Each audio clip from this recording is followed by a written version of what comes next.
And welcome back to another edition of American Football News, your number one source for all things American football. Today we go over Week 3 of the NCAA, and for those of you who don't know, the NCAA season is in full effect, and we are in week number 3. A quick rundown of the top 25 as of this morning. Number 1 is Alabama, coming in at number 1 for the third week in a row of the 2018 season. Number 2, Clemson. 3, Georgia. 4, Ohio State. 5, Oklahoma. 6, Wisconsin. 7, Auburn. Number 8, Notre Dame. 9, Stanford. 10, the Washington Huskies. 11, Penn State. 12, Louisiana State. 13, Virginia Tech. 14, West Virginia. 15, TCU. 16, Mississippi University. 17, Boise State. 18, UCF. 19, the University of Michigan. 20, Oregon. 21, Miami of Florida. 22, USC. 23, the Arizona State Sun Devils, breaking into the top 25 for the first time this season. Number 24, Oklahoma State, and falling 10 spots, the second week in a row to fall down in ranking, the Michigan State Spartans. For those of you who were paying attention, you may have noticed that we didn't say South Carolina or Florida. That's because both of those teams suffered losses this weekend and officially fell out of the top 25. Arizona State, making its debut at number 23, beat Michigan State late Saturday night in Death Valley. The NCAA season is full of surprises, and this week was no exception. Two teams saw several streaks snap. The Kansas Jayhawks won their first road game since 2009. That's right, since 2009, the Kansas Jayhawks have suffered to pick up a win on the road. However, this past weekend, victory was achieved. Also, Kentucky. Usually we don't talk about Kentucky unless it's basketball. Kentucky upset number 25 Florida and effectively pushed the Gators out of the top 25 and possibly any sort of bowl championship game. Almost on the upset alert was number 2 Clemson, who shakes off upstart Texas A&M 28-26 Saturday night. Can the Tigers stay out of trouble and pursue yet another national title? Only time will tell. Most of you probably didn't pick up the Saturday night game, as it was a 10:45 kickoff here on the East Coast, a 7:45 kickoff if you are living over on the West Coast, that pitted number 15 Michigan State against unranked Arizona State, all happening in Death Valley.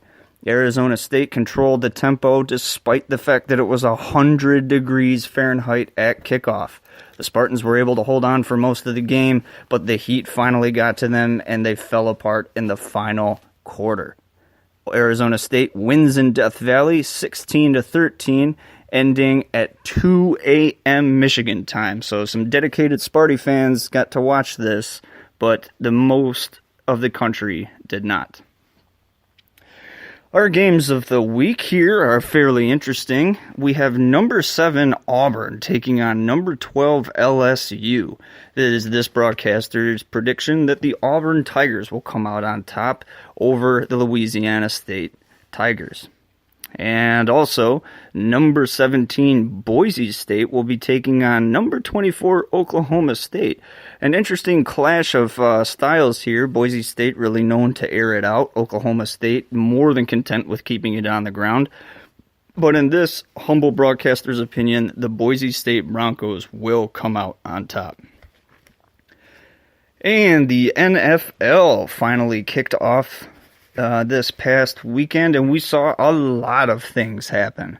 The Super Bowl champion Philadelphia Eagles held on to win on Thursday Night Football, 18-12 against the upstart Atlanta Falcons. Cleveland, folks, this is a team that didn't win a single game last year. Cleveland didn't lose in the first week. They forced a tie from Pittsburgh at 21 each. However, Cleveland did have an opportunity to win the game, but missed the go-ahead field goal as time expired, letting the Steelers hold on to that elusive tie, which doesn't happen very often in the NFL these days, but does happen. Keep an eye on the Browns as they may make a push later on this season.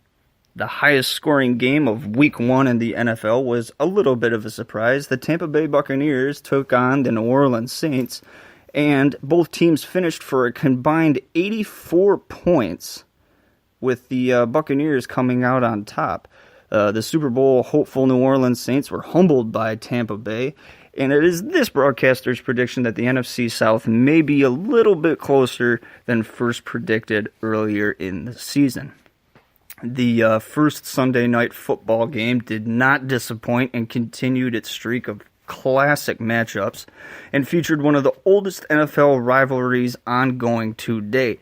The Green Bay Packers took on the Chicago Bears, and this saw the Green Bay Packers start its 100th season in the NFL. But Chicago crashed the party early. New Bear linebacker Khalil Mack absolutely terrorized Green Bay offensively in the first half, and the Bears took advantage of an Aaron Rodgers injury early on and jumped out to a 20-0 lead at one point in time by the third quarter. However, Rodgers would return and put together an improbable comeback, putting together 286 passing yards and throwing 3 touchdowns, as the Green Bay Packers completed the comeback and beat the upset-minded Bears 24-23. Monday Night Football kicked off last night with 2 games on the docket. The first one, a highly anticipated matchup between the Detroit Lions and the New York Jets, saw a disaster. In what was supposed to be a coming-out party for new Lions head coach Matt Patricia, New York Jets rookie quarterback Darnold decided that wasn't going to happen. After throwing a pick-6 on his first pass as a professional quarterback, the Jets were nearly perfect afterwards, putting up 31 points in the third quarter alone and crushed the Detroit Lions 48-17. This is a huge red flag to fans in Detroit, and it kind of shows that the Lions still are not, despite all these additions and all these big names and all these big hires, are not ready for the big times. Look for a long, long season, Detroit fans. The second game on Monday Night Football, saw John Gruden return to the gridiron as the Raiders head coach. He left the Raiders late in the 90s for Tampa Bay, where he won a Super Bowl with the Buccaneers, but eventually lost that locker room and turned to broadcasting. Now back on the field as the Raiders head coach, things seem to be going the right way. However, the Rams decided that wasn't going to be the case last night. Similar to Detroit, almost parallel in the way these two teams played, the Raiders were crushed by the LA Rams 33-13. For those of you who were following the NFL this past week, you will notice that every single new head coach in the NFL lost their first game. That makes an 0-7 record for 2018 if you are a new coach in the NFL. Rough start, but it's a long season. Well, that concludes this week's edition of American Football News. Please stay tuned for further updates from the NCAA and the NFL. We thank you for your participation and listening, and please, if you have any questions, comments, or suggestions, leave them at the email provided. We thank you and look forward to another week of American football.